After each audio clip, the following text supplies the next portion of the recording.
so you talked about a lot about self-care and loving your body, and now we're all gonna go and look at our vulvas tonight.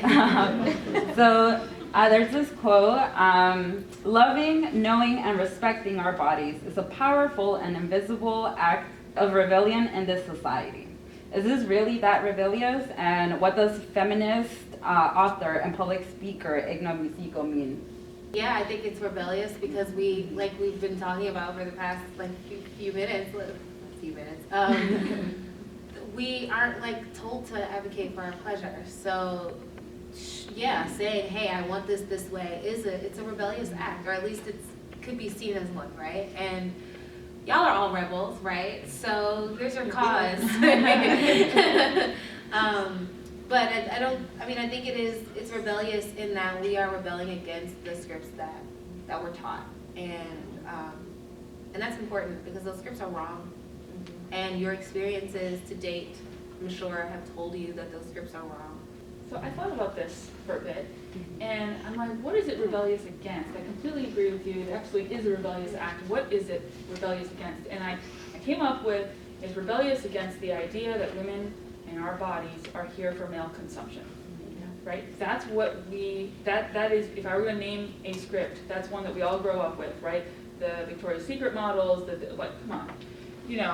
And those, their bodies are there for who, right? And sure, women look at them and judge, women may get turned on by them and all that, but the idea is my body needs to be enough for a man to find me attractive, right? I need to be thin enough, I need to be tall enough, I need to be pretty enough, I need to wear makeup so that I am attractive to a male. When I would like to flip the script and say, hey, what does my body do for me, right? What is the function of my body? And from my perspective, the function of the body is to give me pleasure. Right, not yours, mine. My body is to give me pleasure. And for every woman who can say, my body is to give me pleasure, here's the autonomy, here's the boundaries, here's how I get it, and this is what I'm sharing with you. I'm sharing with you the moments of pleasure that I have with my body, and I'm sharing them with you, and you're welcome. But it's also about me choosing to share it with you and me doing it on my terms. I love that. Yeah. Do you feel like now with music coming out that's more female empowerment and it's about their needs, talking about Cardi B, Have Your Heart Please Me? She talks about a lot about that. Is that a form of how do you all feel about how now in society, or if there's even a say about female pleasure or their bodies, or is it changing at all? Do you see it? We're taking steps. Uh-huh. I mean, to me, I think we're taking some positive steps, but there's a lot more steps to be taken. Because one thing right now is the women that you see singing like that are usually the brash women, the ones who are out there, they're not taking any crap, and that's great. We can all aspire to be that way, we can all be that way sometimes, but it needs to just keep on trickling down to where it's all of us, The person who's quiet, she's still taking care of herself, she's still demanding what she wants. It's not just oh, well, she can do she's really loud and confident, but I think it needs to just, until it becomes just totally common, until it becomes no longer exceptional. I think it definitely has shifted for sure. A friend of mine was just posting a song from Destiny's Child. I'm gonna date myself, okay. There was a song from Destiny's Child back in the early 2000s called Nasty, and it goes, nasty, put some clothes on, I told you. Basically about respecting yourself by not being out here with your boobs out and just being respectable with the respectability politics, right? Beyonce put that song out today. There would be hell to pay. People would not be having Beyonce telling people to put their clothes on, but it's Beyonce, it's Beyonce. So I do think that the perspectives have definitely shifted. I think it's been baby steps. I think we have a long way to go as women, a very long way to go. I think we need to be kind to each other. We need to talk to each other about the good stuff and the bad stuff. We cannot just focus on this Instagram, Facebook generation where all we do is post how great our lives are, how color coordinated they are, and what our food plates look like. We have to communicate with each other, and we have to be kind to each other. That slut that you talked about, she's probably not a slut.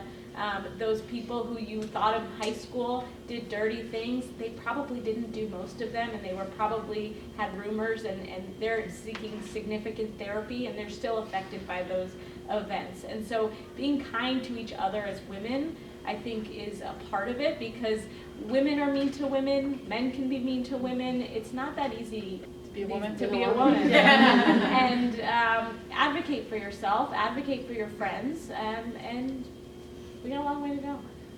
Some of the lyrics are a little bit beyond respect and into a place of demand on the male partner in heterosexual coupling. So I think that we have to also be mindful that women potentiate the toxic masculinity. So if it's the, you better please me or else you're not doing it right, that's not helpful, right? It's the, let me show you how I can share myself with you. And then you can show me how you can share yourself with me. And we can have fun time sharing pleasure together. But it's not the, you owe me this, or, it's a little bit, sometimes we go too far. Okay. And speaking on the lens of just education, I teach to a lot of like middle school kids, and I hear like these things now. And I remember today one of the kids like was taught, it was like a boy, and he was like, "Yeah, I'll please her." So to me, it was kind of like I see that the generation is changing because they're allowed to be a little bit more. Definitely, it's not going away. There's still a lot of slut shaming. It's still a lot of like, oh yeah, she goes around.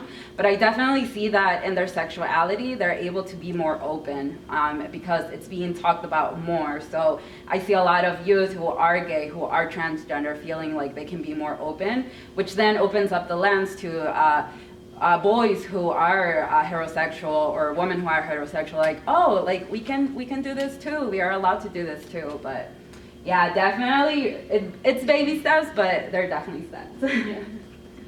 So once again, thank you all so much for coming. Also a special thank you to Lauren at Planned Parenthood, our ambassador volunteers, our panelists and moderator tonight, and then the Triple Helix at GW and the GW Voices for Choices.